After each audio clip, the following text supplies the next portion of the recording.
नमस्कार मंडळी, तुम्हा सर्वांचं नवीन एका व्हिडिओमध्ये खूप खूप स्वागत आहे। हो, तुम्ही थंबनेलला पाहिलं ना, अगदी बरोबर आहे। आपण कोबीमध्ये गव्हाचं पीठ वापरून अगदी कुरकुरीत पदार्थ करणार आहोत। आता तो नेमका काय केला पाहण्यासाठी व्हिडिओ कुठे स्किप न करता शेवटपर्यंत बघा। चला तर मग वेळ न करता आजच्या व्हिडिओला सुरुवात करूया। सुरुवातीला आपल्याला लागणार आहे तो म्हणजे कोबी। तर इथं मोठा कोबी घेतलाय, पण इतका संपूर्ण कोबी मी वापरणार नाही, तर याच्यातला अर्धाच वापरणार आहे। तुम्हाला कितपत नाश्ता करायचा आहे त्याच्यावर तुम्ही कोबीचं प्रमाणही घेऊ शकता, पण इथं अर्धा कोबी वापरला ना तर 4 जणांसाठी सहज हा नाश्ता पुरू शकतो, इतका आपण करणार आहोत।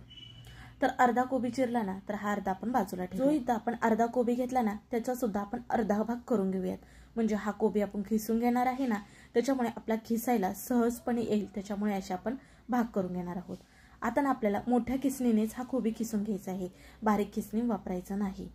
आता इथं तुम्हाला आणखीन एक टिप सांगते, कोबी घेताना ना फ्रेश ताजा असा घ्यायचा, जास्त दिवसाचा घ्यायचा नाही, कारण कोबीचा ना एक उग्र असा वास असतो, तो वास यायला नको ना, म्हणून कोबी ताजा फ्रेश घ्यायचा, जास्त दिवसाचा घ्यायचा नाही।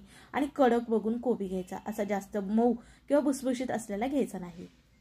आता बघा कोबी छान असा खिसून घेतलेला। तुम्हाला सांगितलं होतं बारक्या किसणीने खिसायचं नाही, अशा मोठ्याच किसणीने खिसायचा, किंवा ह्याच्यापेक्षा मोठी पण किसते असते त्याने खिसलात तरी सुद्धा चालेल।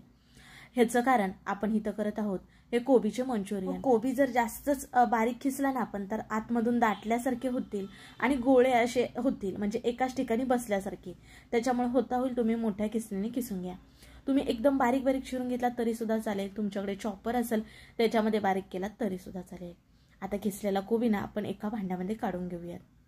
आता आपल्याला ह्याच्यामध्ये घालायचं चवीप्रमाणे मीठ, साधारण अर्धा चमच इतकं मीठ घातलेलं आहे, 1 चमच इतकं सोया सॉस घातलेला आहे, 1 चमच इतकं रेड चिली सॉस घातलेला आहे।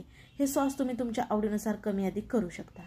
आता ह्याच्यामध्ये आपण घालणार आहोत लाल तिखट, तर इथं मी अर्धा चमच इतकंच लाल तिखट घातलेलं आहे, म्हणजे मुलं खाणार आहेत म्हणून कमी वापरलं, तुम्ही तुमच्या आवडीनुसार कमी अधिक करू शकता। 1 पाव चमच इतकी मिरपूड वापरलेली आहे, ह्यानी चव खूप छान येते। आणि अर्धा चमच इतकी ना आलं लसूणची पेस्ट घातलेली आहे। आता सर्वांचा छान असा आपल्याला एकजीव करून घ्यायचा आहे। कोबीचे पकोडे म्हणलं की मुलांच्या आवडीचा जिन्नस, जो की मुलांना फार आवडतो।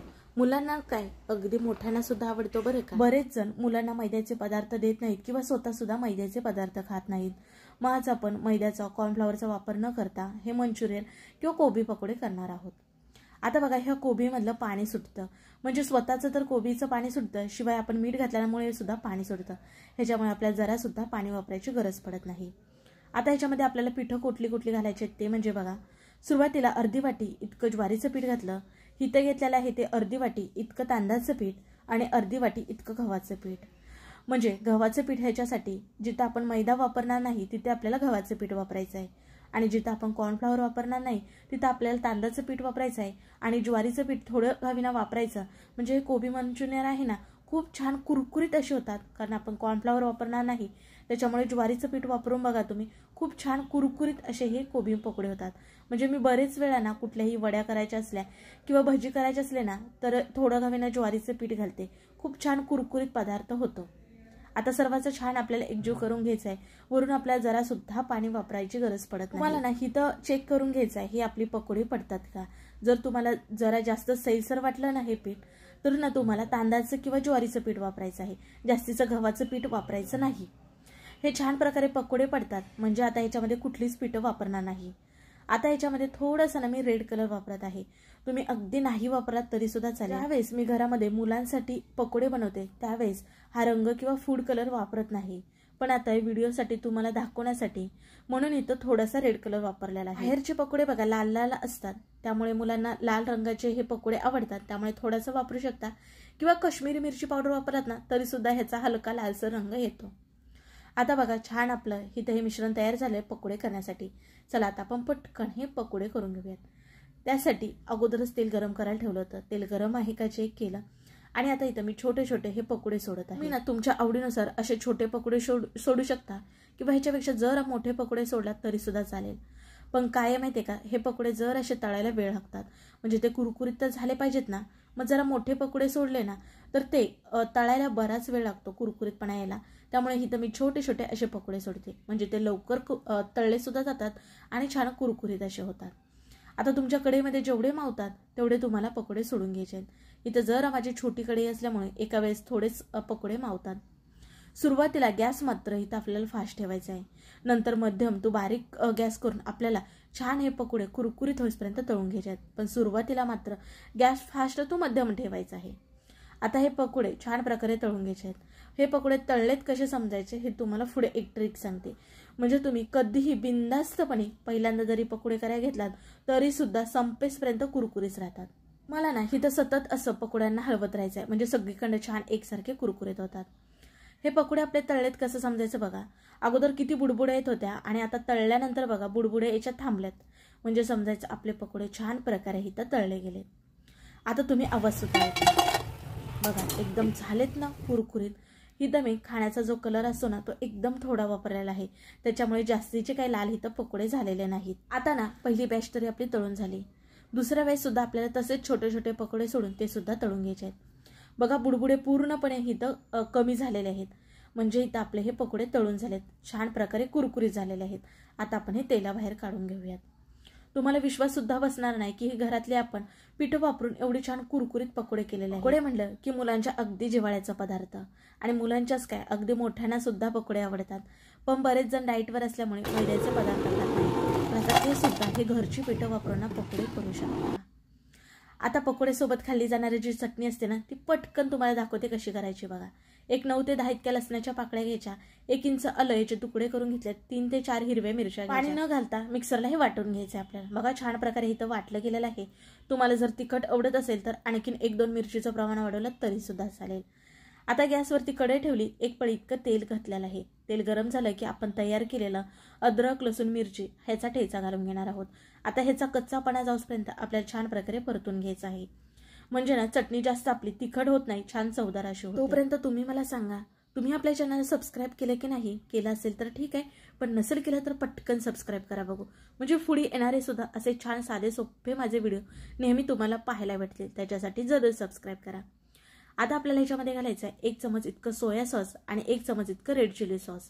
सोया सॉस सुद्धा जास्त घालायचं नाही, कारण नाहीतर आपली चटणी ना थोडीशी काळसर होते म्हणून. आता आपल्याला ह्याच्यामध्ये पाणी घालायचं आहे. तुम्हाला कितपत चटणी करायची तेवढं पाणी घालू शकता. इथं मी साधारण 1 ग्लासवर इतकं पाणी घातलेलं आहे. आता ह्याच्यामध्ये घालायचं आपल्याला अर्धी वाटी इतका बारीक बारीक चिरलेला कोबी. तुम्ही खिसलेला कोबी घातलात तरी सुद्धा चालेल, किंवा अगदी नाही घातलात तरी सुद्धा चालेल. चवीनुसार मीठ आणि थोडासा रंग घातलेला आहे, कारण आपली ही चटणी जी आहे ती लालसरच असते बघा, त्याच्यामुळे रंग वापरलाय. अगदी तुम्ही घरामध्ये खाण्यासाठी करत असाल, रंग खात नसाल, नाही वापरलात तरी सुद्धा. पाण्याला खळखळून उकळी येऊ द्यायचे. तोपर्यंत आपल्याला इथं बघा काय करायचंय, एका वाटीमध्ये 2 चमचे इतकं कॉर्नफ्लॉवर घेतलंय, थोडंसं पाणी घातलं, साधारण 4 ते 5 चमच इतकं. आता छान असं हे फेटून घ्यायचं आहे, म्हणजेच की ह्याची आपल्याला एक स्लरी करून घ्यायची आहे. ही स्लरी अगोदर सुद्धा करून घ्यायची. अगोदर करून ठेवल्यामुळे ना कॉर्नफ्लॉवर याच्या वापरल्यामुळे तो घट्ट दगडासारखा असा होऊन बसतो, मग ज्यावेळेस आपल्याला वापरायचे त्यावेळेसच ही स्लरी करून घ्यायची. बघा इथं हे आपल्या पाण्याला छान खळखळून उकळी येऊ लागलेली आहे. आता आपण तयार केलेली कॉर्नफ्लॉवरची स्लरी घालून घेणार आहोत.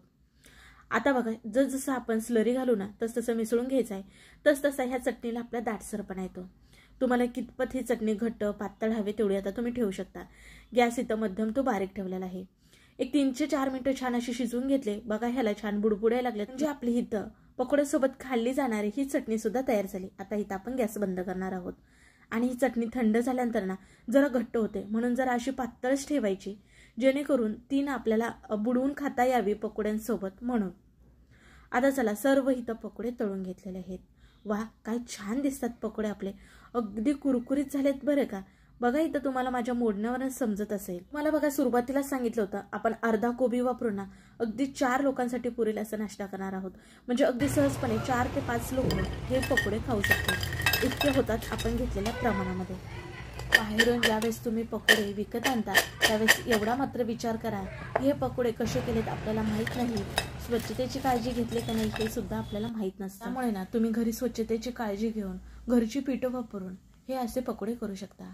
आणि बाहेरचे पकोडे बघा किती महाग असतात, म्हणजे जवळजवळ 40 ते 50 रुपयाला प्लेट असते, पण तुम्ही ना जवळजवळ 40 ते 50 रुपयामध्ये अगदी परातभर मनसोक्त खाऊ शकता, इतके पकोडे आपले तयार होतात. पकोड्यांसोबत खाण्यासाठी जी चटणी केलती बघा त्याच्यामध्ये विनेगर घालून ना तुम्ही अगदी 10 ते 15 दिवस एखाद्या हवाबंद डब्यामध्ये ठेवून फ्रीजमध्ये हा डबा ठेवू शकता, म्हणजे तुम्ही अगदी कुठलाही फ्राईड राईस वगैरे केलात ना त्याच्यासोबत ही चटणी खाऊ शकता. खूप खायला छान चटणी लागते, अगदी आपण विकतची ज्यावेळेस आणतो ना तशीच चटणी ही लागते. तुम्हाला आता ह्याच्या दिसण्यावरनं तर कळलंच असेल.